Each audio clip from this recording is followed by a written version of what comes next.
Jollof rice. It's Nigerian, and it's rice that's really spicy. And Africans really like to give you large portions. So I remember one time we were at this member's house. We just stopped by to say hi, so we weren't there for a dinner appointment, but of course she wanted to whip us up some food.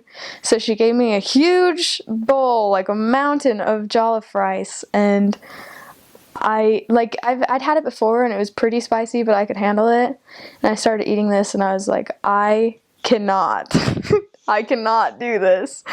And she's like, oh, I only put half a pepper in it. And I just like kept eating because if I stopped, I would be able to feel it. Like my eyes were watering, my nose was running.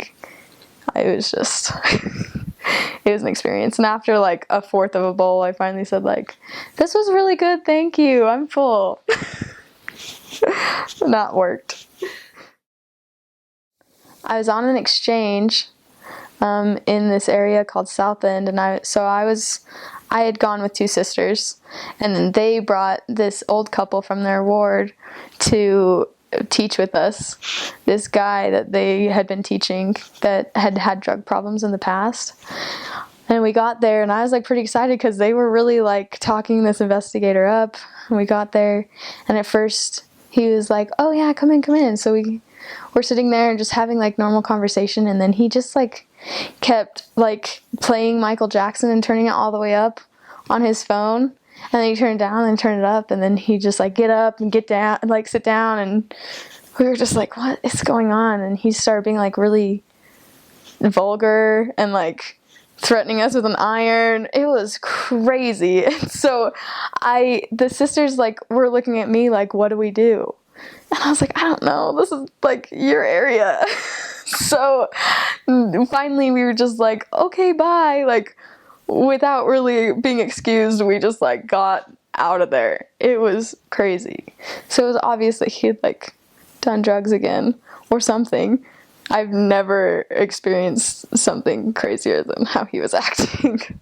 There's a lot of crazies. When you're a missionary, you meet a lot of crazy people. Obviously, when you're a missionary, you're really close to the Spirit, and you recognize it more in God's hand in your life and in the lives of your investigators. But baptisms in general, not even if it was an investigator that I taught, if it was a kid in the ward or if we were visiting another ward and had taken an investigator to a baptism there, I just feel the Spirit so strongly at baptisms because it's so simple and so profound. These people are making promises with God that are really sacred and important, and even though it's like very simple and very quick, the Spirit is really overpowering at baptisms. So I love going to baptisms. I still love going to baptisms. It's a really special experience, especially when that person that's making covenants with God is surrounded by their family and friends and people that helped get them to that point. When we were in the MTC in Preston, we were taken out for the day to Manchester to go finding for the first time. And so we took a train there and a train back to Preston. And on the train back, I sat next to this girl. It was like about my age. I remember her name was Holly, and she was wearing plaid pants. But in England, pants are underwear, and trousers are what we would call pants. So I sat next to her and I couldn't think of anything else to start a conversation, so I was like, I like your pants. And then as soon as it came out of my mouth, I remembered, like, that is wrong. So I said, just kidding, I like your trousers. Sorry, I'm American. And she was like, that's okay, I understood. And it started a really good conversation. We talked the whole train ride back. She was really cool. I think the biggest takeaway for me on my mission was that literally nothing else matters besides living the gospel and sharing it with other people.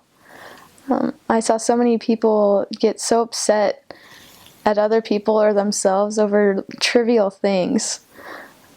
Seeing people fighting or worrying about things that really don't matter.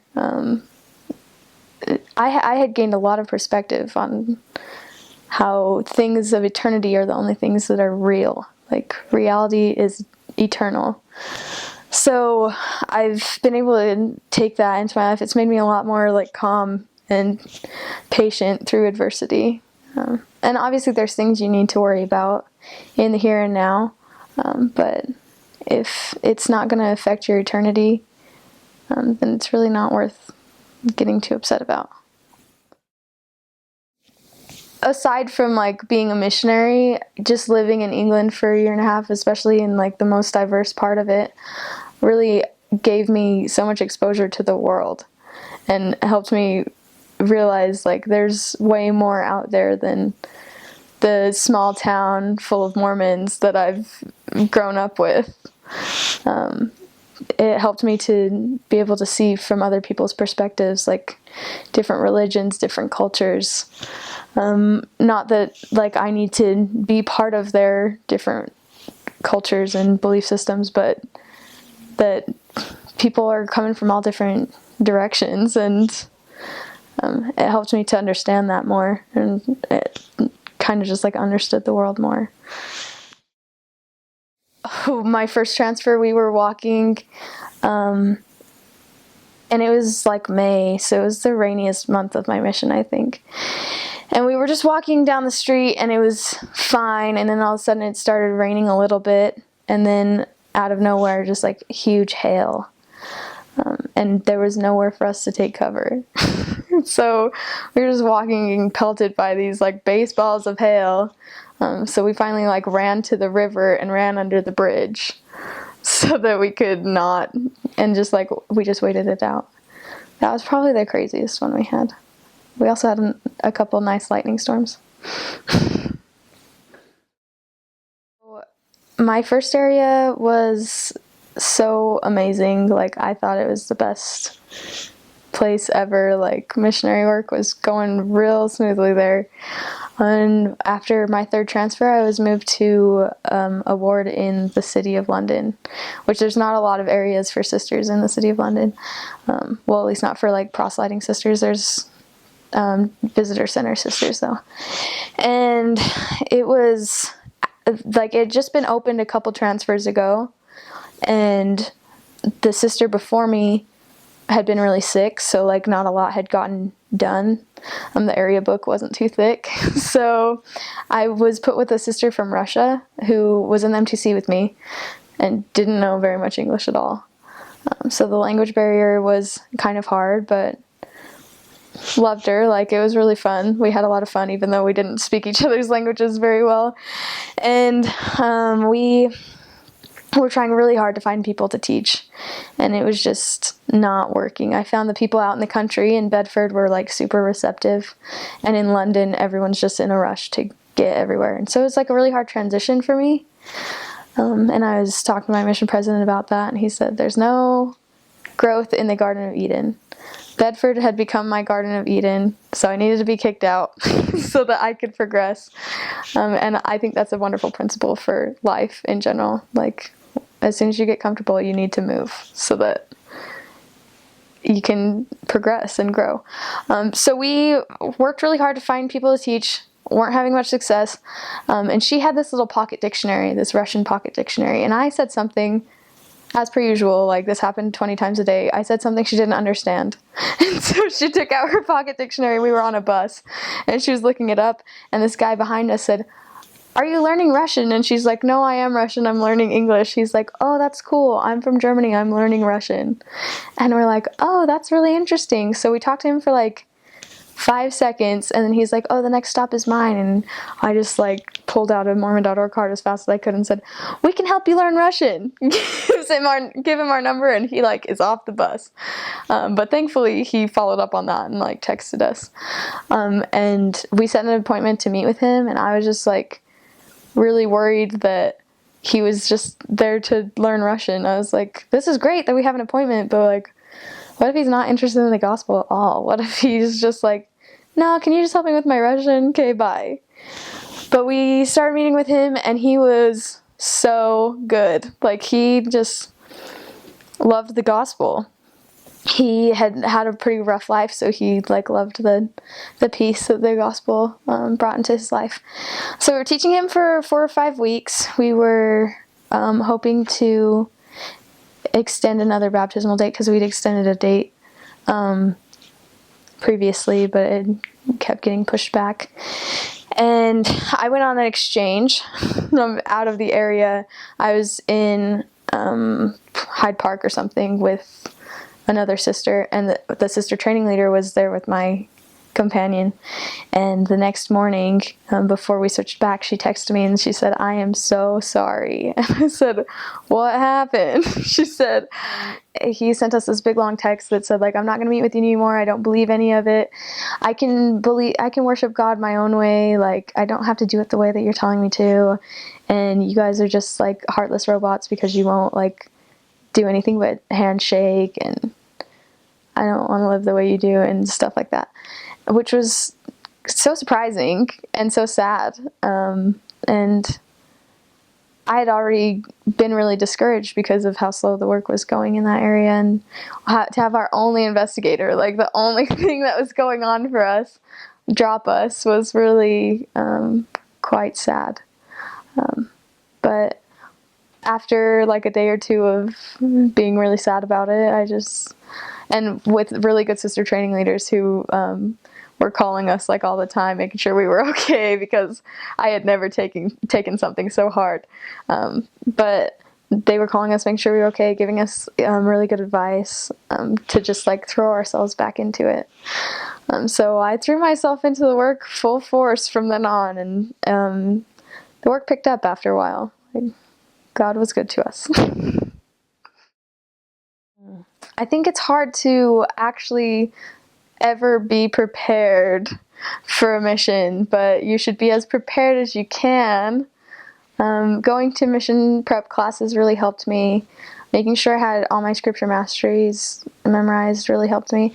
In our mission, we did a thing called Mind the Gap. It's a thing that they say at train stations, like, mind the gap between the train and the platform, so you don't like trip and fall. So it was just like a clever play on words. Mind the Gap every day, 4 times a day. We were supposed to do a 2-minute role play in which we taught a principle from Preach My Gospel, hitting all the bullet points that are back in the long lesson plan at the end of each lesson, reciting a scripture, and asking a question. And it all had to be done in 2 minutes, which for some principles, like, that's pretty easy, but for some principles there's a lot to cover.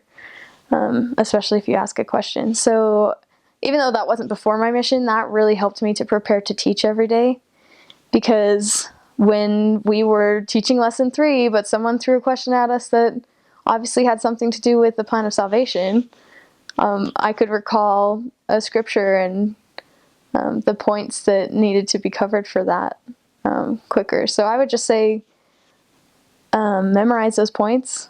Don't memorize Preach My Gospel, but memorize the points that they give you, and just practice teaching them to whoever will listen. On the plane home, I was so sad.